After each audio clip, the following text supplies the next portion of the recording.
स्वागत है आपका विषय 5 यात्रियों के नज़रिए से। अगला पॉइंट हम लोग 3 पढ़ेंगे। फ्रांसवा बर्नियर एक विशिष्ट चिकित्सक। यह एक विशिष्ट चिकित्सक ही नहीं है,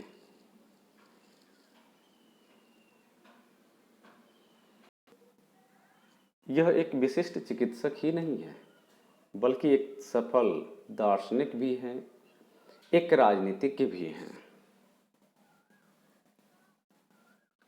लगभग 1500 ईस्वी से भारत में पुर्तगालियों के आगमन के पश्चात उनमें से कई लोगों ने भारतीय सामाजिक रीति रिवाजों और धार्मिक प्रथाओं के बारे में विस्तृत रूप से लिखा।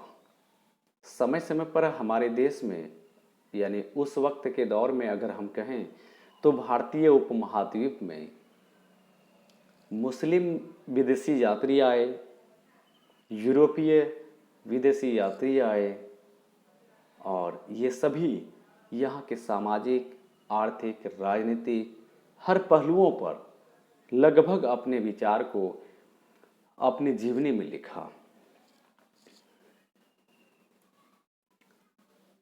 उनमें से कुछ चुनिंदा लोग जैसे जेसुइट रॉबर्टो नोबिली ने तो भारतीय ग्रंथों को यूरोपीय भाषाओं में अनुवादित भी किया।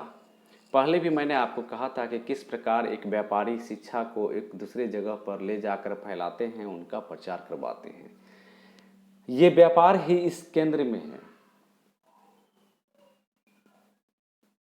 ठीक है, अब ध्यान दीजिए कि सबसे प्रसिद्ध यूरोपीय लेखकों में एक नाम और है, दुआर्ते बरबोसा का है, जिसने दक्षिण भारत में व्यापार और समाज का एक विस्तृत विवरण लिखा। कालांतर में 1600 ईस्वी के बाद भारत में आने वाले डच, अंग्रेज और फ्रांसीसी यात्रियों की संख्या बढ़ने लगी थी और इनमें से एक प्रसिद्ध नाम था फ्रांसीसी जौहरी ज्यों बैपिस्ट टैवर्नियर का था। ट्रेवेनियर था, ये भी फ्रांसीसी यात्री था, लेकिन ध्यान देंगे आप कि ये एक जौहरी था। ये गल्ला व्यवसाय ना बल्कि जौहरी था। ठीक है, और इन्होंने कम से कम 6 बार भारत की यात्रा की। विशेष रूप से भारत की व्यापारिक स्थितियों से यह बहुत ज़्यादा प्रभावित था और इसने भारत की तुलना ईरान और ऑटोमन साम्राज्य से की। इनमें से कई यात्री जैसे इटालवी चिकित्सक कुछ ऐसे थे, उनमें से एक नाम आपको यहाँ दिया जा रहा है। इटालवी चिकित्सक मतलब इटली का रहने वाला व्यक्ति जो मूल रूप से चिकित्सक था, डॉक्टर था। उसने क्या किया, भारत में आने के बाद यहाँ से वापस जाने का निर्णय नहीं लिया और भारत में ही बस गया।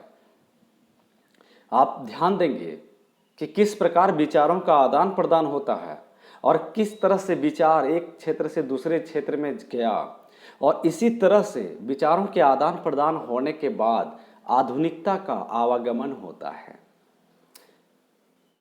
हम जो ट्रैवल करते हैं, हम जो यात्रा करते हैं, वहाँ पर न केवल हम भौतिक यात्रा करते हैं, मतलब सशरीर यात्रा करते हैं, चाहे जिन वस्तु के माध्यम से, वह मोटरसाइकिल हो, साइकिल हो, या जो कुछ भी साधन हो आपको यात्रा करने का, हम वहाँ केवल यात्रा ही नहीं करते हैं बल्कि हमारे इन यात्राओं में बहुत सारी चीज़ें यात्राएं करती हैं। हमारा परिवेश यात्रा करता है, हमारा व्यवहार यात्रा करता है, हमारे रीति रिवाज यात्रा करते हैं, हमारी सोच और समझ यात्रा करते हैं, हमारे पूजा करने की पद्धति, उपासना करने की पद्धति यात्राएं करते हैं और तो और हमारी दूरदर्शिता की यात्रा होती है। वर्तमान के साथ साथ भविष्य की तुलना की यात्रा होती है। जो भूत गुजर गया उस भूत को फिर अच्छा बना करके भूत में गुजार डालें, उसकी हम यात्रा करते हैं। ठीक उसी प्रकार आप यहाँ पाएंगे कि जौहरी बर्नियर एक जौहरी है और फ्रांसवा बर्नियर, ठीक है, एक चिकित्सक है। फ्रांसवा बर्नियर एक चिकित्सक है और ट्रेवेनियर एक जौहरी है। तो आप देखिए इनके दृष्टिकोण, जो चिकित्सक है, जो राजनीतिक है, जो दार्शनिक है, जो इतिहासकार है। सबसे बड़ी बात कि फ्रांसवा बर्नियर एक इतिहासकार भी था, एक डॉक्टर भी था, एक राजनीतिक भी था और एक दार्शनिक भी था। यानी इतने सारे विचारों के साथ यह व्यक्ति भारतीय उपमहाद्वीप की यात्रा फ्रांस से लेकर करता है। वह मुगल साम्राज्य में अवसरों की तलाश में आया था। 1656 ईस्वी से लेकर 1668 ईस्वी तक भारत में वह 12 वर्ष तक रहा, जबकि ट्रेवर्नियर अपने जीवन काल में 6 बार भारत की यात्रा किया था। और फ्रांसवा बर्नियर क्या कर रहा है, 12 वर्ष तक खुद भारत में रहता है और मुगल दरबार में नज़दीकी संबंध उसका जुड़ा रहा, स्पेशली शाहजहां के ज्येष्ठ पुत्र दारा शिकोह के साथ रहा। यह एक उसका चिकित्सक था, डॉक्टर था। बाद में मुगल दरबार में एक आर्मीनियाई अमीर भी आता है, उसका नाम है दानिशमंद खान, और यह व्यक्ति एक बुद्धिजीवी का काम करता था और एक वैज्ञानिक के रूप में मुगल दरबार में शोभा बढ़ाता था। न केवल शोभा बढ़ाता था बल्कि मुगल शासक के साथ ये नीति निर्माता के रूप में पार्टिसिपेट करता था, सलाह और सुझाव देता था। सिस्टम को जरा समझिए कि उस दौर में विचार किस तरह से एक नए विचार को पैदा किया और पुराने विचारों को रिप्लेस कर दिया। 3.1 पूर्व और पश्चिम की तुलना। बर्नियर ने देश के कई भागों की यात्रा की और जो देखा उसको उसने अपने ग्रंथों में लिखा, अपने विवरण में लिखा। ठीक है। हालांकि बर्नियर के पास एक खासियत थी कि वह अपना हर दृष्टिकोण, वह अपना हर एक सोच, चूंकि वह यूरोप में पैदा हुआ था, यूरोप में पला हुआ था, बढ़ा हुआ था, शिक्षा दीक्षा सब यूरोप में उसे हासिल हुई थी, तो यूरोपीय सिविलाइजेशंस का उस पर पूरा प्रभाव था और वह हर एक चीज की तुलना जिस उपमहाद्वीप में 12 वर्ष तक रह रहा है, जिस भारत में 12 वर्ष तक रहा, भारतीय उपमहाद्वीप में रहा, इन परिवेशों की, यहाँ के सामाजिक स्थिति की, यहाँ के सामाजिक रीति रिवाज की, यहाँ के दार्शनिक चीज़ों को, ठीक है, ये सब चीज़ की तुलना वह यूरोप से करता है। यहाँ जो पूरब हेडिंग है और पश्चिम हेडिंग है, आपको समझने होंगे कि ये पूरब और पश्चिम की तुलना जो लिखा हुआ है शीर्षक, ये क्या है। जब आप विश्व मानचित्र को उठाएंगे तो उस विश्व मानचित्र में भारतीय पटल को आप देखिए, भारतीय मानचित्र को आप देखिए, तो आपको उसमें 4 दिशा जानने होंगे, नॉर्थ, साउथ, ईस्ट, वेस्ट। अब इसमें आप वर्ल्ड मैप को रखिए, फ्रांस को आप देखिए कि किस डायरेक्शन में है, वह वेस्ट डायरेक्शन में मिलेगा। पश्चिम दिशा की तरफ यूरोप मिलेंगे, ठीक है, और वहीं पर आपको फ्रांस कंट्री मिलेगा। जब आप भारत की पोजीशन को देखेंगे, भारतीय उपमहाद्वीप की स्थिति को देखेंगे, तो वह आपको पूरब की तरफ दिखाई पड़ेगा, यानी पूर्व दिशा की ओर दिखाई पड़ेगा। यानी भारत यूरोप से किधर है, तो पूरब दिशा की तरफ, और भारत से यूरोप किधर है, तो वह है पश्चिम दिशा की तरफ।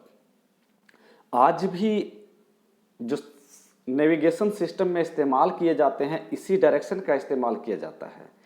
टाइम में जो 5.5 घंटे को घटाया और बढ़ाया जाता है, इसी आधार पर बढ़ाया जाता है। पूरब की तरफ बढ़ो तो 5.5 घंटे की बढ़ोतरी करो और पश्चिम की तरफ बढ़ो तो 5.5 घंटे का माइनस करो, तब आपका टाइम मेल खाएगा। तो ये हुआ पूरब और पश्चिम, इसमें आपको समझने में कोई परेशानी नहीं होनी चाहिए। इसलिए फ्रांसवा बर्नियर हर वक्त जो तुलना करता है, हर रीति रिवाज का जो तुलना करता है, वह अपने पश्चिम से करता है।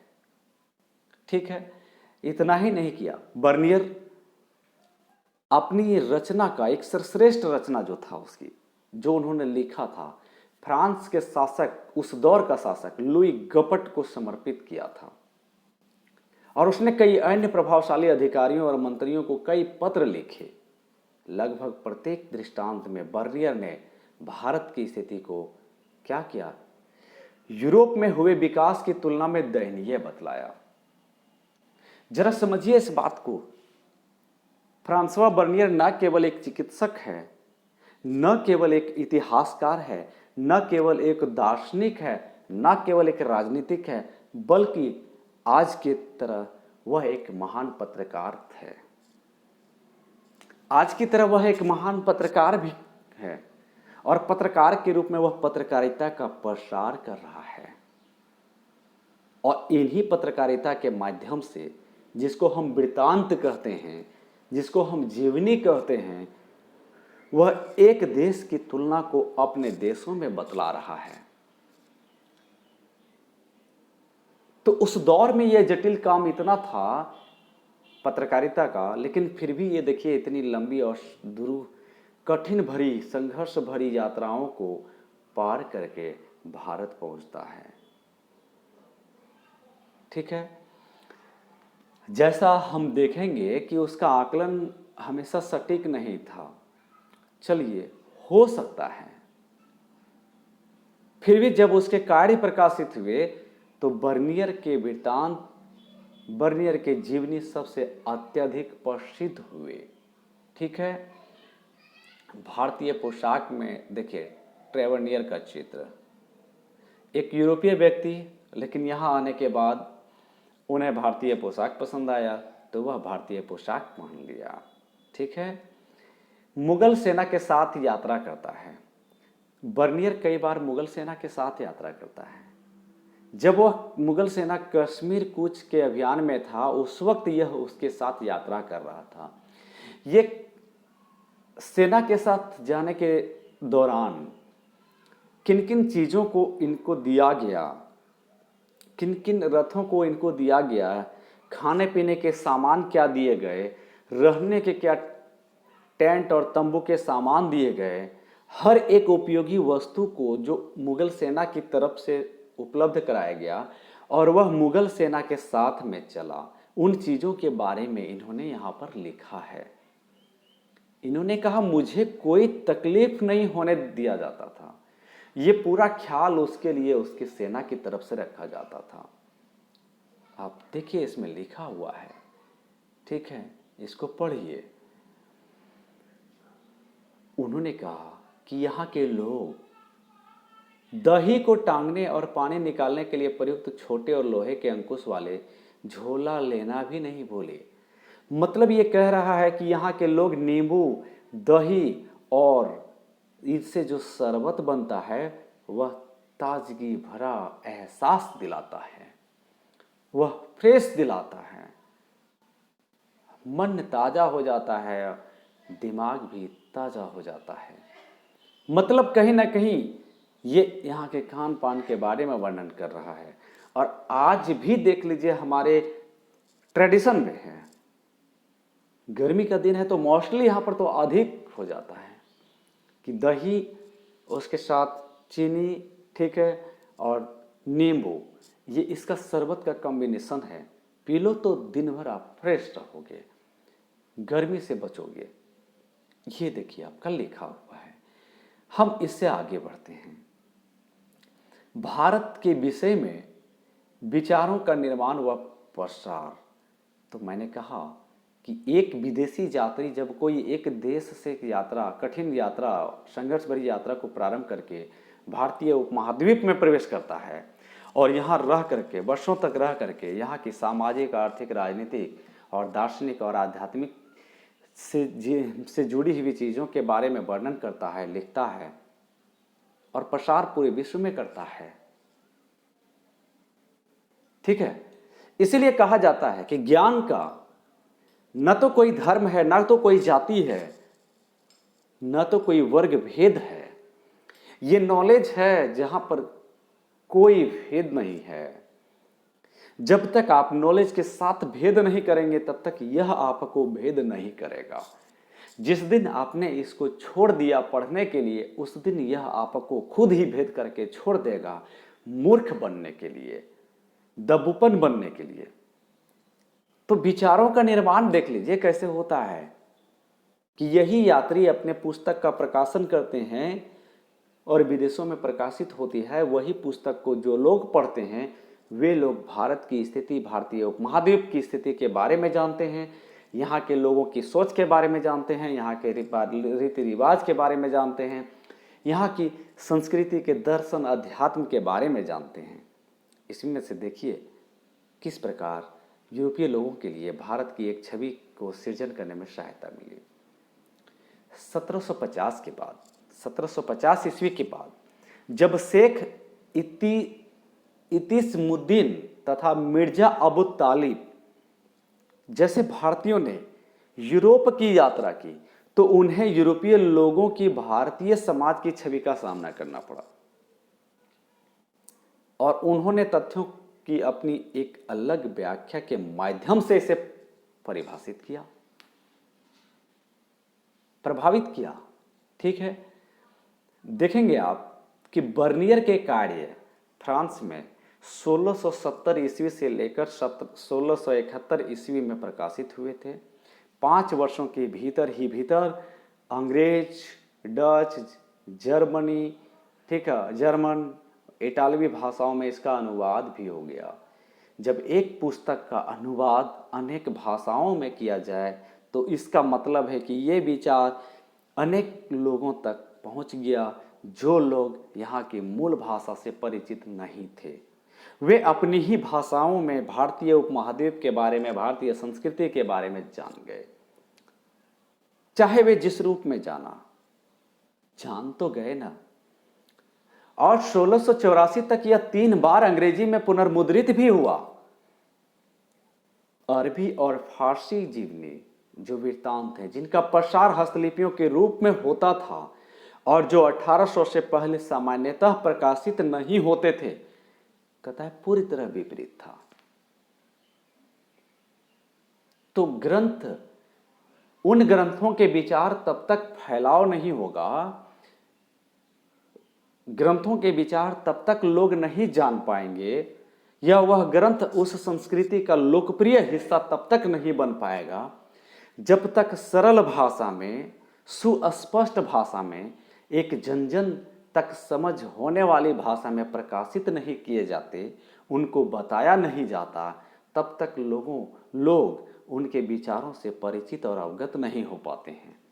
यहाँ इस संदर्भ में मैं संस्कृत भाषा का जिक्र करना चाहूँगा। संस्कृत एक जटिल भाषा है, एक क्रिटिकल लैंग्वेज है, और ये लैंग्वेज मुझे नहीं लगता है कि जन सामान्य लोगों की भाषा जब से इसकी उत्पत्ति हुई है तब से लेकर अभी तक रहा है। क्योंकि समय समय में इसका परिवर्तन होते रहा और समय के परिवर्तन के साथ ही इस भाषा के प्रचार और प्रसार में कोई आगे नहीं आया। जो भी आगे आए वह सिर्फ शासक वर्ग से जुड़ा हुआ अधिकारी ही था और वह एक विशेष वर्ग के लोगों तक सीमित रहा। वह थे ब्राह्मण। ठीक है, वह उच्च वर्ग वाले लोगों तक ही यह शिक्षा सिमटी रही, जिसके कारण संस्कृत में प्रकाशित अनेक भारतीय चीज़ों के रीति रिवाज को खुद भारतीय ही नहीं समझ पाए और आज भी नहीं समझ पा रहे हैं, क्योंकि उनको लगता है कि ये जो पुस्तक पब्लिश्ड हुआ है ये गॉड प्रदत्त है, ये ईश्वर प्रदत्त है। थोड़ी सी भूल हम यहाँ कर रहे हैं। कोई भी चीज़ ईश्वर प्रदत्त नहीं होता है। अगर ईश्वर प्रदत्त है तो दुनिया की सारी चीज़ें ईश्वर प्रदत्त है।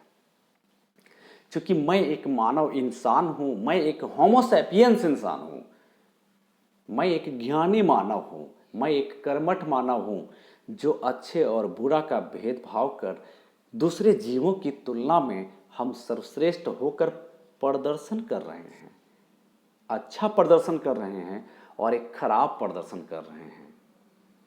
तो इस लिहाज से हमारी संवेदना समाज में काफी बढ़ जाती है। मानवता के लिए प्रचार हो, अहिंसा के लिए कार्य हो, हिंसा के लिए नहीं। तो अब देखिए कि किन किन भाषाओं में कैसे प्रचार हुए विचारों का और किस तरह से भारतीय उपमहाद्वीप की छवि का चित्रण यूरोप में गया। ठीक है, और किस तरह से यहाँ के विचारों को अनेक भाषाओं में किताब प्रकाशित करके विदेशी यात्रियों के द्वारा अन्य लोगों तक उपलब्ध कराया गया। चर्चा कीजिए। भारतीय भाषाओं में बहुत प्रचुर यात्रा वृत्तांत साहित्य उपलब्ध है। जरा ध्यान दीजिए, थोड़ा सा शांति माइंड से सोचना है, घबराने की कोई बात नहीं है। हमें इस पर चिंतन करने की आवश्यकता है, मनन करने की आवश्यकता है कि भारतीय भाषाओं में बहुत प्रचुर यात्रा वृत्तांत साहित्य उपलब्ध है। आप अपने घर में बोली जाने वाली भाषा के यात्री लेखकों के विषय में पता कीजिए।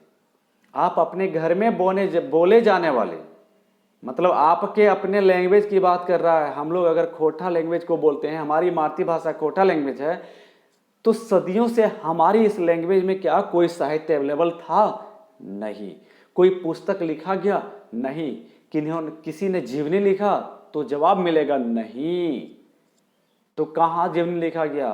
तो एक विशेष वर्ग वाले लोगों ने अपनी ही लोगों का गुणगान कर उसको संस्कृत में समावेश कर आज आपको पढ़ाया जा रहा है। कैसे विश्वास करें उन किंवदंतियों पर? कैसे मैं विश्वास करूं कि यह 100% उनकी सत्य कहानी रही होगी? तो थोड़ा इस पर जरा सोचिए। कोई नहीं मिलेंगे। हमारे देश में अनेक भाषा भाषी के लोग हैं। किसी एक ऐसे वृत्तांत को पढ़िए, अगेन कह रहा है आपको कि किसी एक ऐसे वृत्तांत को पढ़िए, किसी एक ऐसे जीवनी को पढ़िए, किसी एक ऐसे जीवनीकार को पढ़िए और यात्री द्वारा देखे गए क्षेत्रों को पढ़िए। उसने जो देखा और जो उसके द्वारा लिखा उसके कारणों पर आप टिप्पणी कीजिए। दैट मीन्स वह व्यक्ति जिन परिस्थितियों में अपने ग्रंथों को लिखा, वहां आलोचनात्मक स्वरूप में आप टिप्पणी करो। मन में घृणा की भावना नहीं पालनी है। ध्यान रखना है, कोई भी चीज बुरा नहीं होता है। हर एक बुरा चीज अच्छा करने के लिए सिखाता है और कोई चीज खराब नहीं होता है। हमारा नजरिया ही उसे खराब बनाता है, हमारा नजरिया ही उसे अच्छा बनाता है, हमारी सोच ही उसे अच्छा बनाता है, हमारी सोच ही उसको नीचा बतलाता है। यह सिर्फ इस सोच का अंतर है, इस दिमाग का अंतर है, देखने के तौर तरीकों का अंतर है। तो सेम पैटर्न पर हमें यहां भी देखने हैं। ठीक है, अब आगे सोचिए जरा कि एक अपरिचित संसार की समझ, अलबरूनी तथा संस्कृतिवादी परंपरा। अलबरूनी ने किस प्रकार भारतीय संस्कृति का पठन किया, ये यहां इन्होंने लिखा है। प्रत्येक यात्री ने जो देखा और उसे समझने के लिए एक अलग विधि अपनाई। इसका मतलब है कि फ्रांसीसी यात्री आए जो चिकित्सक थे, वो चिकित्सक स्वरूप में भी यहाँ अवसर खोजने आए। ठीक है, मुगल दरबार में राजनीतिक थे तो राजनीतिक रूप में भी अवसर देख रहे थे। चूंकि वह व्यक्ति एक दार्शनिक था तो दर्शन के क्षेत्र में, अध्यात्म के क्षेत्र में भी यहाँ अवसर देख रहे थे। और एक इतिहासकार था तो इतिहासकार के रूप में भी अपना अवसर देख रहे थे। इसके जस्ट फ्रांसीसी दूसरे यात्री जो थे, ट्रेवरनियर, जो एक जौहरी था, वह अपने व्यापारिक के दृष्टिकोण से यहाँ पर अपना जगह तलाश रहे थे। उन्होंने भारतीय उपमहाद्वीप की 6 बार यात्रा की, अपने व्यापार के दृष्टिकोण से, अपनी सोच को व्यापार के दृष्टिकोण से रखा था कि मेरे यहाँ पर व्यापार होने की संभावनाएं कितनी हैं, हम यहाँ कितना प्रॉफिट और लॉस कर सकते हैं, कमा सकते हैं, ये उनका नजरिया रहा। कितना पैसा कमा सकते हैं। ठीक है, इसी तरह से अन्य जो दार्शनिक आए उसका भी नजरिया बिल्कुल ही ऐसा ही था। तो देखिए, अब यहाँ करता है कि इनमें से कई चीजें हैं जिनमें अवरोध की भी चर्चा की गई है और उनके अनुसार समझ में बाधक थे। तो पहला जो अवरोध था, तो आपको यहाँ भी थोड़ा सोचना है और चिंतन करना है कि क्या क्या बाधाएं आ सकती है। तो पहला जो अवरोध था वह था भाषा की समस्या। चूंकि वह एक अरबी भाषा को जानता था, अगर वह विदेशी मुसलमान है तो वह अरबी भाषा को जान रहा है, वह फारसी भाषा को जान रहा है, वह उर्दू भाषा को जान रहा है और भारतीय उपमहाद्वीप की भाषाएं भिन्न हैं। यहाँ की भाषा संस्कृत एक विशिष्ट वर्ग के लोगों में है यहाँ की भाषा प्राकृत भी चली है, यहाँ की भाषा पाली भी रही है, और यहाँ की भाषा देवनागरी भी रही है, जो लिपि के रूप में भी प्रचलित रहे हैं। तो निश्चित रूप से भाषा एक सबसे बड़ी समस्या है।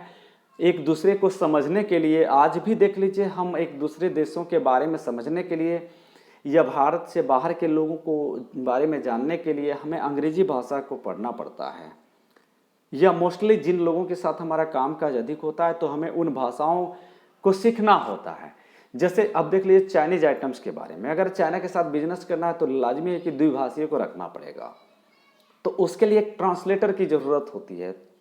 तो ट्रांसलेटर हम उस व्यक्ति को कहते हैं अनुवादक, जो एक चाइनीज लैंग्वेज को भी जाने और जो एक हिंदुस्तानी लैंग्वेज को भी जाने, हिंदी को भी जाने और चाइनीज लैंग्वेज को भी जाने। तो वो ट्रांसलेट करेगा चाइनीज को हिंदी में, हिंदी टू चाइनीज में करेगा, और यहाँ के लोगों की भाषा वहाँ के लोगों तक पहुँचाएगा और वहाँ के लोगों की भाषा यहाँ तक पहुँचाएगा। तो सेम यहाँ पर कंडीशन था। देखिए यहाँ पर ये भिन्न भिन्न भाषाएं थी, लिखा हुआ है। उसके द्वारा चिन्हित दूसरा अवरोध था। अब दूसरी अवरोध की बात करते हैं हम। वह था धार्मिक अवस्था और प्रथा में भिन्नता थी। धार्मिक अवस्था कहने का मतलब था, जो मुसलमान थे वह अपने इस्लाम के अनुसार से अपने धर्म के मत को मानते थे और उस पर चलते थे, उस पर पूजा करते थे, और उनके तरह ही उनके रीति रिवाज, पोशाक वगैरह, खाने पीने का कल्चर, ये सब कुछ उसके हिसाब से सेट है, व्यवस्थित है। लेकिन जो एक हिंदू धर्म है, जो कि हम सनातन परंपरा के रूप में जानते हैं, हिंदू धर्म ये हिंदू धर्म नहीं है, हिंदू लोगों का सनातन धर्म है। कभी भी ऐसा नहीं कहेंगे हम लोग सनातनी हैं, सनातन धर्म वाले हैं।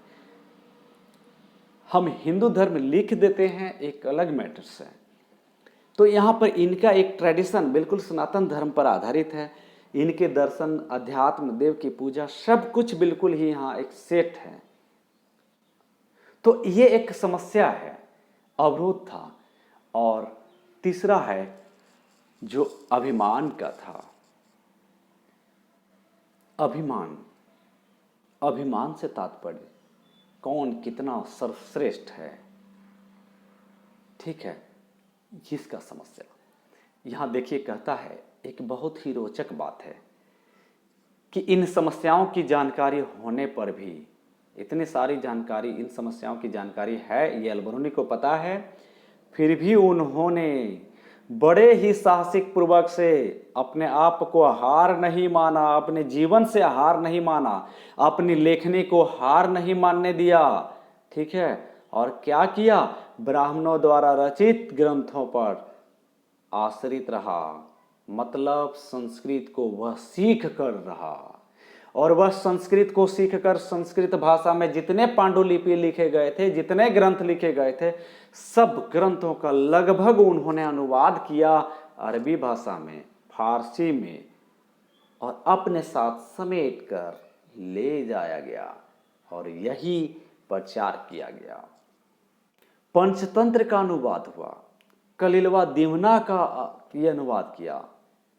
ये क्या है, भारतीय संस्कृति एक समृद्ध परंपरा होते हुए भी दूसरों तक हम अपनी ज्ञान को पहुंचा पाने में असमर्थ रहे। ये सबसे बड़ी कमजोरी हमारी है। कितनी बड़ी कमजोरी है, हम बंद समाज में जी रहे थे।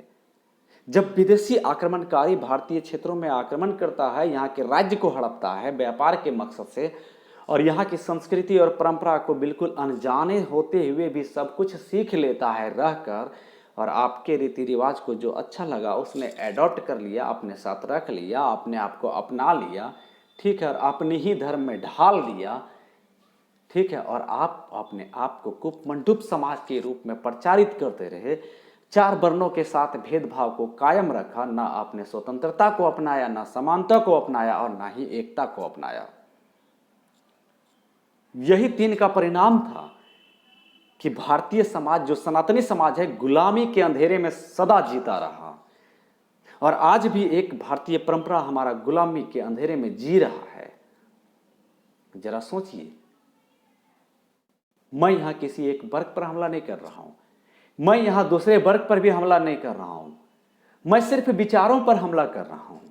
और मैं अब इन विचारों को बिल्कुल प्रखरता के साथ मैं सभी लोगों से कह रहा हूं कि गॉड इनविजिबल्स हैं, गॉड पर हमारी पूरी आस्था है, लेकिन जो वस्तु के रूप में हम आंखों से देख रहे हैं, आंखों से किसी को मरते हुए नहीं देखना पसंद करेंगे, तड़पते हुए देखना पसंद नहीं करेंगे, आंखों के सामने हिंसा होते हुए हम किसी को देखना या करना पसंद नहीं करेंगे।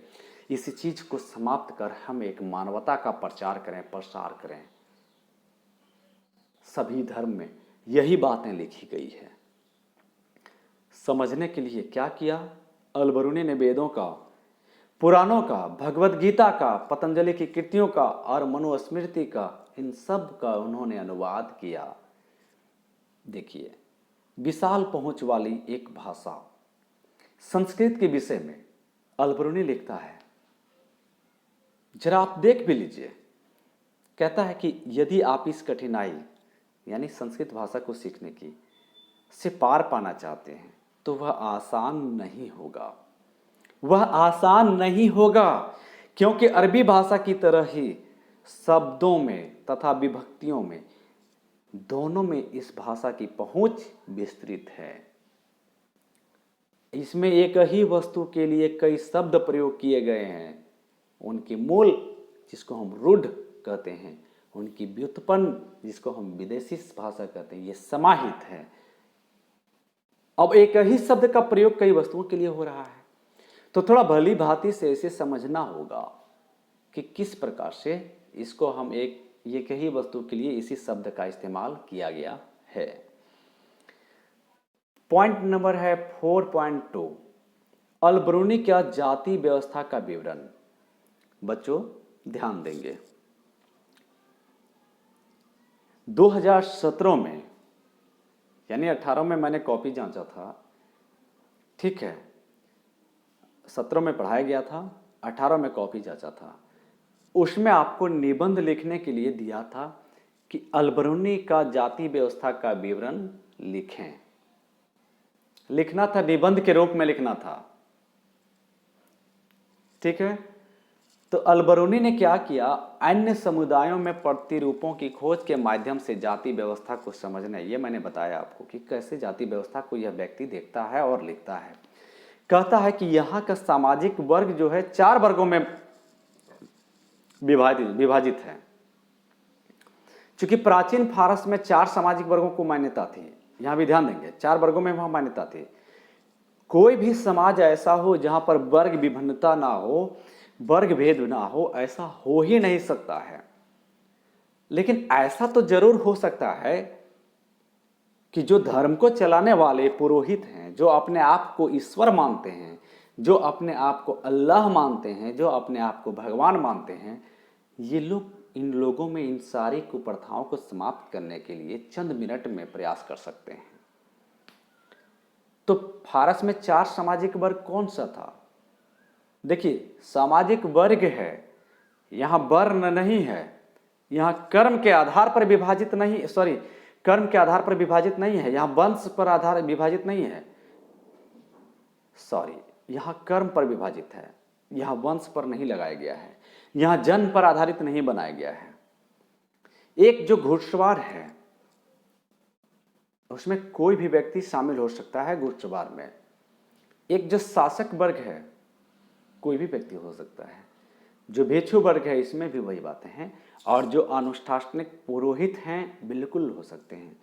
एक चिकित्सक है, एक खगोल शास्त्री है, तथा अन्य वैज्ञानिक हैं, और अंत में जो कृषक हैं और शिल्पकार हैं।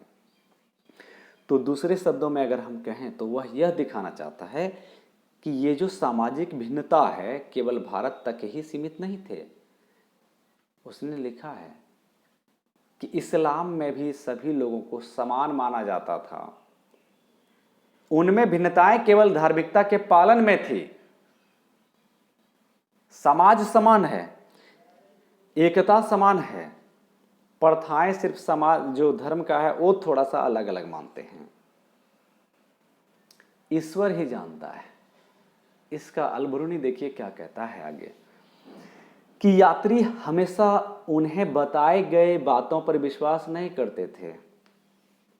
जरा सोचिए कि यात्री अगर सफर कर रहा है, ठीक है, और अगर आप बता दिए कि इधर जाना है उधर जाना है ऐसे करना है, तो ये जरूरी नहीं कि 100% आपकी बातों को मान करके ही काम करे। अलबरूनी को जब ऐसी लकड़ी की मूर्ति की कहानी के बारे में पता चला, एक लकड़ी की मूर्ति थी उसके बारे में पता चला इसमें कि कुछ कहानियां हैं, लिखता है कि जो तथाकथित रूप से, तथाकथित मतलब उस समय के दौर में जो कहा गया उसके अनुसार से 216,432 वर्षों तक, ठीक है, अस्तित्व में रहा। तो वह पूछता है कि इतने लंबे समय तक ये अस्तित्व में, आखिर ये लकड़ी कैसे रहा, कैसे रही होगी। वह मन में अपना एक जवाब तलाशता है कि विशेष रूप से ऐसे स्थान पर जहां हवा और मिट्टी काफी आर्द्र होती है, ठीक है, जहां हवा और मिट्टी काफी आर्द्र रहती है, ठीक है, वहां पर ऐसा लकड़ी का रह जाना पता नहीं कैसे रह गया। तो इनका अंतिम जवाब था कि ईश्वर ही जानता है। जाति व्यवस्था के संबंध में ब्राह्मणवादी व्याख्या को मानने के बावजूद, देख लीजिए आप, कि जाति व्यवस्था के संबंध में ब्राह्मणवादी व्याख्या को मानने के बावजूद अलबरूनी ने यह पवित्रता की मान्यता को अस्वीकार कर दिया। अलबरूनी ने साफ कहा कि कोई भी चीज अपवित्र नहीं होता है। लिखा है कि हर वह वस्तु जो अपवित्र हो जाती है अपनी पवित्रता की मूल स्थिति को पुनः प्राप्त करने का प्रयास करती है और उसमें वह सफल होता है। लेकिन ये हमारा समाज आज तक नहीं सुधरा है कि चार वर्णों के मेल से हम छुआछूत तो यहाँ कम हो गया है, लेकिन हमारे विचार, जो हमारे मन में जो गंदगी पली बढ़ी है, सदियों से जो भर भर करके पलाया बढ़ाया गया है, ये दूर नहीं हो पाया है। ये मन का मैला दूर नहीं हो पाया है और हमारे विचार स्वच्छंद नहीं हो पाए हैं और हम एक स्वच्छंद स्थिति की भांति सोच और समझ नहीं पा रहे हैं। हम अपने कर्म को सही तरीके से समझ नहीं पा रहे हैं और वही वंश वाली परंपरा को, वही जन्म वाली परंपरा को जो ढोते आ रहे हैं, ये सर्वथा निंदनीय है। खुद अलबरूनी कहता है कि ये सर्वथा निंदनीय है, ये पवित्र प्राप्त करना चाहिए। ये एग्जाम्पल देता है प्राकृतिक आबो हवा की। तो ब्राह्मण आपको दूसरी तरफ समझाएंगे कि हमारे संस्कृत ग्रंथ में, हमारे वेदों में ये सारी चीज लिखी हुई हैं, वहां महज लिखी हुई हैं। और कितने लोग हैं जो इन चीज को फॉलो करते हैं, परंपरा का पालन करते हैं। कितने लोगों के पास ये किताबें पहुंची जो एक सरल भाषा में, सुस्पष्ट वाक्य में समझाया गया, उस दौर में नहीं किया गया। ये आप भूल नहीं करेंगे। आज आपको मिले हुए हैं किताब के रूप में, आज आपका उसको ट्रांसलेट करके दिखाया जा रहा है, पढ़ाया जा रहा है, लेकिन एक तरफ आपके दिमाग का कुछ हिस्सा काम नहीं कर रहा है तो दूसरा हिस्सा काम कर रहा है। कहीं ना कहीं आपके दिमाग की एक हिस्सा हर वक्त बंद की परिस्थिति में दिखलाता है। ये एग्जाम्पल देता है कि सूर्य हवा को स्वच्छ करता है और समुद्र में नमक पानी को क्या करता है, समुद्र में नमक पानी को गंदा होने से बचाता है, पानी को गंदा होने से बचाता है। अलबरूनी जोर देकर कहता है कि यदि ऐसा नहीं होता तो पृथ्वी पर जीवन यह संभव था। जो ब्राह्मण हर कर्मकांड में यह पवित्रता को पवित्र करने की बात करता है, दंभ भरता है कि यज्ञ ही सब कुछ पवित्र करता है, क्रियाकांड, कर्मकांड, दुनियादारी, जो भी धूर्तबाजी, धोखेबाज करके धन को छल कपट से लेने का प्रपंच रचता है, वह सब कुछ अपवित्र है। ये जोर देकर अलबरूनी हमला करता है। तो कहता है उसके अनुसार जाति व्यवस्था में सन्निहित अपवित्रता की अवधारणा प्रकृति के नियम के अवरुद्ध है, प्रकृति के नियम के विरुद्ध है। तो पहले भी मैंने कहा था, अगर आप दर्शन की दृष्टिकोण से सोचेंगे, अगर अध्यात्म की दृष्टिकोण से सोचेंगे, तो आपको यह सोचना होगा कि प्रत्येक मनुष्य की जन्म स्वतंत्र रूप से अदृश्य भगवान के द्वारा, ठीक है, एक मां के गर्भ के द्वारा होता है। जन्म होने के साथ ही वह विच्छेद हो जाता है, मतलब अलग हो जाता है, और फिर वह प्रकृति के सारे चीजों से संघर्ष करता है। हवा से संघर्ष करता है, पानी से संघर्ष करता है, धूप से संघर्ष करता है, ये सेंस में संघर्ष करता है, संवेदना में। फिर वह संघर्ष करता है, अपनी ज्ञानेंद्रियों से संघर्ष करता है। उनकी ज्ञानेंद्रियां उनके शरीर की आवश्यकताओं को बतला करके संघर्ष करता है। जैसे भूख लगना, अगर बुखार बीमारी लगी तो उसको बीमारी से एहसास दिलाता है। अगर उसे प्यार की आशा है अपने माँ से, तो उससे उसकी झलक, उसकी भाव भंगिमा प्रकट होती है। अगर किसी घोर संकट में पड़ जाता है वह, तो वहां पर उसके करुणा नहीं बल्कि रोने का स्वभाव, रुंदन का स्वभाव पैदा होता है और वह रोने लगता है। अगर उसे जंगली जानवरों का या पर्यावरण से किसी खौफ का मंजर आता है तो वह आश्चर्यजनक रूप से अपने आश्चर्य वस्तु स्थिति को प्रकट करता है और सुरक्षा के लिए, अगर वह उसके पास उसकी माएँ हैं तो माँ के पास दुबकता है, जाता है, और नहीं तो फिर वह प्रकृति के ऐसी चीजों के संरक्षण में जाता है जहां उसे लगता है कि मेरी जान बच जाएगी। ये एक अध्यात्म से जुड़ी चीजें हैं कि जैसे ही जन्म हुआ, धीरे धीरे लोगों को ज्ञान हुई, उसकी आंखें खुली, तो उसे हर तरफ सोचने को मजबूर होना पड़ता है। अलबरूनी इसी बात को कहता है कि यही तो प्रकृति की देन है। प्रकृति की देन जाति प्रथा नहीं है, प्रकृति की देन छुआछूत नहीं है, प्रकृति की देन एक वर्ग द्वारा दूसरे वर्ग का शोषण कर उसे कुचलना, उसे मारना, उसकी हत्या करना नहीं है, उसके अधिकारों से दबाना, ये सब नहीं है। तो अलबरूनी ने यहाँ की जाति व्यवस्था के बारे में बड़ा ही बखूबी वर्णन किया है। तो मित्रों, आज हम क्यों ना इस चीज को उखाड़ फेंकें, अपने नजरिए को, जो हमारे नजरिए में, जिन लोगों के नजरिए में अगर गलत चश्मा लगा हुआ है, आंखों में अगर गलत चश्मे सेट हैं, उसको तत्काल उसे निकाल बाहर फेंकना चाहिए। उसको उसके अपने विजन्स को में सुधार लानी चाहिए। डॉक्टर के पास उनके विजन्स की अगर कमजोरी है तो उसे जाके चेकअप करा करके उसे सुधार करना चाहिए और सबको समान रूप से देखने की हिम्मत कीजिए, जहमत उठाइए। यही आपका सबसे बड़ा पुण्य कर्म है। हिंसा पुण्य कर्म नहीं है, छुआछूत पुण्य कर्म नहीं है, यज्ञों में फैली कर्मकांड पुण्य कर्म नहीं है। मैं कर्मकांड के बारे में हमेशा जोर देता हूं।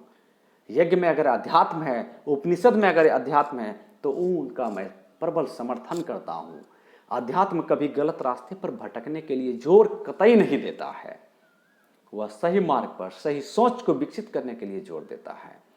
यही अलबरूनी की जाति व्यवस्था का वर्णन था। वर्ण व्यवस्था के बारे में भी अलबरूनी कुछ इसी प्रकार से लिखता ही है। आप देखिए यहाँ पर ठीक वो लिखा है, कहता है सबसे ऊंची जाति जो भारतीय उपमहाद्वीप में है वह ब्राह्मणों की है, जिनके विषय में हिंदुओं के ग्रंथ बताते हैं। ये लिखता है कि ब्राह्मण कहते हैं, पुरोहित कहते हैं कि ब्रह्मा के सिर से उत्पन्न हुए थे ब्राह्मण, क्योंकि ब्रह्मा प्रकृति नामक शक्ति का ही दूसरा नाम है। तो ब्राह्मण भी प्रकृतिक नामक शक्ति का दूसरा नाम है जो दिखता है। तो जब किसी और दूसरे वर्ग को तकलीफ होती है तो ये प्राकृतिक शक्ति इसका इलाज क्यों नहीं कर देते हैं? ये जब यही ब्राह्मण बीमार हो जाते हैं तो इसका इलाज ये अपने आप क्यों नहीं कर लेते हैं? जब ये ईश्वर प्रदत्त हैं, जब ये ब्रह्मा के मुख से पैदा हुए हैं, तो इनको तो कोई बीमारी नहीं होनी चाहिए थी, ये तो अजर अमर होना चाहिए था। तो फिर ये जो ढोंग चाल है, ये जो ढोंग है, ये क्यों है? ध्यान देंगे। मैं क्लास में ऐसे बच्चों पर हमला नहीं कर रहा हूं, मैं क्लास में ऐसे वर्गभेद पर हमला नहीं कर रहा हूं। मैं सिर्फ उन अलबरूनी की कृतियों के बारे में पढ़ा रहा हूं जो हमारे समाज में गलत भ्रांतियां आज तक फैली हुई हैं, उस समय से लेकर अब तक। तो यहां पर हमें तन्मयता के साथ, मनुष्य कर्तव्य बोध के साथ इन चीजों के बारे में निकाल फेंकना है, गलतफहमियों के बारे में। और इन्हीं लोगों से मैं कहता हूं कि तत्परता से ये समाज को एकता में लाने का कदम उठाएं। फिर कहता है और सिर शरीर का सबसे ऊपरी भाग है, इसलिए ब्राह्मण पूरी प्रजाति के सबसे चुनिंदा भाग हैं। इसी कारण से हिंदू उन्हें मानव जाति में सबसे उत्तम मानते हैं। अगली जाति क्षत्रियों की है, जिनका सृजन ऐसा कहा जाता है कि ब्रह्मा के कंधों और हाथों से हुआ था। ये कंधा से और भुजा से हुआ था। इनका दर्जा ब्राह्मण से नीचे दिया गया है। ये भी जनाब खुश है, क्योंकि इनकी हैसियत सामाजिक वर्णानुक्रम में दूसरे स्थान पर है। आज भी आप देख लीजिए ना, यही भेदभाव के चलते हमारा समाज विकास से बाधित है, हमारी राजनीतिक डेवलपमेंट बाधित है, और हमारे राजनीतिक डेवलपमेंट के चलते हमारा आर्थिक पर प्रभाव पड़ा है, हमारे सांस्कृतिक दृष्टिकोण पर प्रभाव पड़ते हैं, और इससे बड़ी चीज हमारे रणनीतिक पर प्रभाव पड़ता है, जिसका नतीजा क्या होता है? हमेशा भारत पर दूसरे देशों की निगाह सुरक्षात्मक नहीं, आक्रामक दृष्टिकोण से रहता है, लाभ के दृष्टिकोण से रहता है। आज भी अगर भारत को पूरी दुनिया में लोग जानते हैं तो गौतम बुद्ध के कारण से जानते हैं, महात्मा गांधी के कारण से जानते हैं, स्वामी विवेकानंद के कारण से जानते हैं, भगवान महावीर के कारण से जानते हैं, सम्राट अशोक जैसे महान शासक के चलते जानते हैं। ये कुछ उन चुनिंदा महापुरुषों ही, ये महापुरुष नहीं बल्कि ये भगवान हैं। ये ऐसे लोग हैं जिन्होंने अपनी रचना नहीं, अपने कर्म ही नहीं, सारे चीजों से दुनिया को अलग अलग तत्वों से परिचित करवाया, और आज भी इनके ही सिद्धांत और आदर्श पर चल रहे हैं। कौन सी दुनिया में खो गए हैं हम सभी। अपने गौरव को मत भूलिए, अपने अतीत को मत भूलिए, बचाने के लिए आगे आइए। कहता है सामाजिक वर्णानुक्रम के हिसाब से अगला जो स्थान आता है वह वैश्य का आता है, जिनका उद्भव ब्राह्मण की जंघा से हुआ था। यानी ब्रह्मा जो है वो अपने जांग से पैदा किए हैं वैश्य को। शरीर से आज तक इस तरह की कहानी सुनने को नहीं मिली थी कि इस तरह से एक व्यक्ति के शरीर से पैदा हुआ है, जहां फीमेल की आवश्यकता ना पड़ी हो। आप लाख बहाने मार लो कि वह ब्रह्मा अद्वितीय हैं, वो सर्वश्रेष्ठ भगवान हैं, ऐसे हैं वैसे हैं, फलाने हैं ढकने हैं, और एक शरीर से जब काल्पनिक और कोरी कथा के रूप में आप पैदाशी दे रहे हो, तो अभी कोरोना महामारी फैली हुई है, इसको आप झटके में दूर क्यों नहीं कर देते हो, जो पूरी मानव जाति के लिए कल्याण हो जाता। कभी विश्वास नहीं करने हैं। कहता है शूद्र है, जिनका सबसे अंतिम चरण में शूद्र है, और सबसे शोषित, सबसे कुपोषित आज तक भी काउंट किया जाए तो यही है, यही है। आज कुछ शूद्र हो सकते हैं धन दौलत में, शिक्षा में आगे निकल गए हों, यह संविधान की देन है, कोई पुस्तक की देन नहीं है।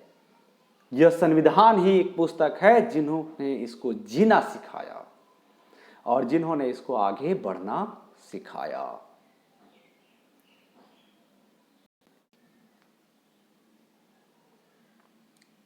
अंतिम दो वर्गों के बीच काफी अंतर नहीं है, यानी वैश्य की स्थिति बहुत ही दयनीय है, शूद्र की स्थिति महादयनीय है। लेकिन इन वर्गों के बीच भिन्नता होने पर भी ये एक साथ एक ही शहरों और गांवों में रहते हैं, समान घरों और आवासों में मिलजुल कर रहते हैं।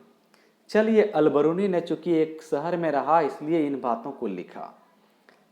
अलबरूनी को जब कभी गांव में जब कभी अलबरूनी जाता होगा तो निश्चित रूप से ये शूद्र के घर को दूर में पाता होगा, एक व्यापारी के घर को दूर में पाता होगा और एक पुरोहित के घर को दूर में पाता होगा।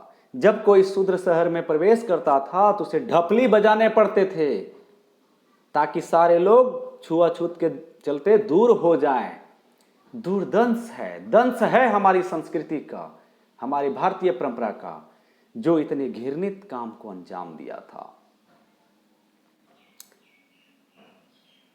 चलिए अब यहां से हम आगे बढ़ते हैं। कहता है अलबरूनी ने जो लिखा उसकी तुलना अध्याय 3 स्रोत 6 से कीजिए। क्या आप कुछ समानताएं और भिन्नताएं देखते हैं? टैली करना है। क्या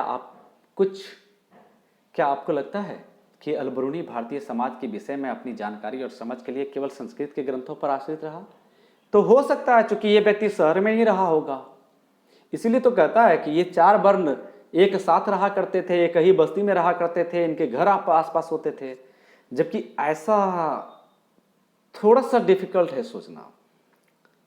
आज भी आप देख लीजिए कि कुछ लोग, चूंकि अब तो मेल मिलाप हमारा, जब से एक जो सुधारवादी आंदोलन चढ़ा, सामाजिक धार्मिक सुधारवादी आंदोलन चढ़ा, और हमारे जो महापुरुष हुए, स्वामी विवेकानंद हुए, ठीक है, और ज्योतिबा फुले हुई, ठीक है, इसी में महान समाज सुधारक डॉक्टर भीमराव अंबेडकर हुए, महात्मा गांधी बीच में आए, और भी जो पुराने समाज सुधारक हुए हैं, ठीक है, राजा राम मोहन राय हुए, ठीक है, लॉर्ड विलियम बेंटिक के ज़माने में जो सुधार होते हैं, इसमें से जितने सारे आते हैं, ठीक है, इन लोगों के मार्फत धीरे धीरे ये 4 वर्ण आपस में मिलने जुलने लगे। इनकी बस्तियां भी अब करीब में होने लगे, इनके घर भी करीब में बनने लगे। हालांकि छुआछूत तो बरकरार ही रहा, ठीक है, लोगों की भावनाएं इतनी तेजी से नहीं बदली, फिर भी धीरे धीरे ही सही अब चारों वर्णों के बीच जो कटुता था पहले, वह कटुता पहले के जैसा अब नहीं मिलता है।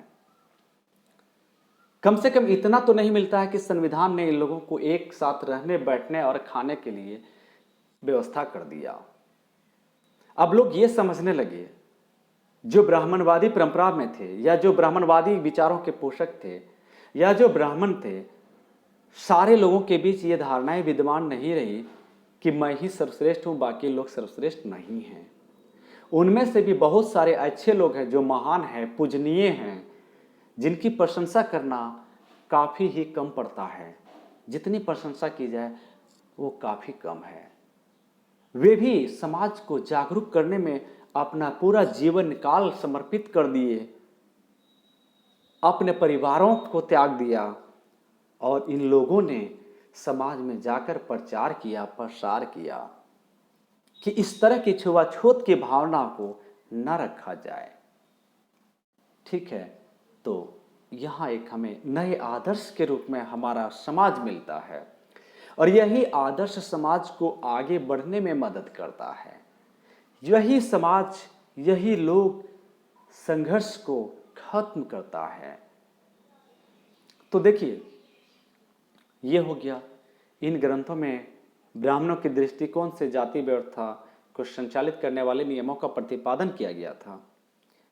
लेकिन वास्तव में जीवन व्यवस्था इतनी भी कड़ी नहीं थी। जैसे अंत्यज एक शब्द है, शाब्दिक व्यवस्था रूप में परे है, नामक श्रेणियों से सामान्यतः यह अपेक्षा की जाती थी कि वे किसानों और जमींदारों के लिए सस्ता श्रम उपलब्ध करें। तो खेतों में काम करवाना हो तो शूद्र काम करेगा, जमींदार के खेत में कौन काम करेगा? शूद्र काम करेगा। व्यापारी के लिए कौन है? तो वैश्य है, जो किसानों से अनाज उठा करके उसको सौंप रहा है। हालांकि इसके बीच में मीडिएटर एक राजा के रहा करते थे। ध्यान देंगे आप, जब यह बात आपके मन में ये भी सवाल पैदा होता होगा कि कुछ किसान थे जो ब्राह्मण उनके घर में आते थे, बैठते थे, खाते पीते थे और चले जाते थे। तो मैं आपको बता दूं, शूद्र 2 प्रकार के थे, इसलिए इसमें आपको कोई टेंशन नहीं लेना है। एक निर्वसित शूद्र था और एक अनिर्वसित शूद्र था, यानी एक छुआछूत वाले शूद्र थे और एक अछूत वाले शूद्र थे। जो अछूत वाले शूद्र थे उनके साथ ब्राह्मण, क्षत्रिय और वैश्य, इनके साथ बिल्कुल ही मेल जुल काफ़ी अधिक था, लेन देन काफ़ी अधिक था, सब कुछ बिल्कुल एक सामान्य के जैसा ही था, लेकिन खान पान में थोड़ी सी भिन्नताएं बिल्कुल ही थी। ठीक है, तो यहाँ आपको ये देखना पड़ेगा। और जो शूद्र बिल्कुल छुआछूत वाले शूद्र थे, उनके साथ पूरी तौर पर विभेदकारी नीति के साथ चला करते थे। हालांकि ये अक्सर सामाजिक प्रताड़ना का शिकार होते थे, और फिर भी इन्हें आर्थिक तंत्र में शामिल किया जाता था, क्योंकि शूद्रों के बगैर खेती संभव नहीं था। तो लाजमी है कि इसके लिए शूद्र का सहारा लेना ही पड़ता था। ठीक है, तो फिर हम अगले बार चर्चा करेंगे इब्न बतूता और अनजाने को जानने की उत्कंठा के बारे में।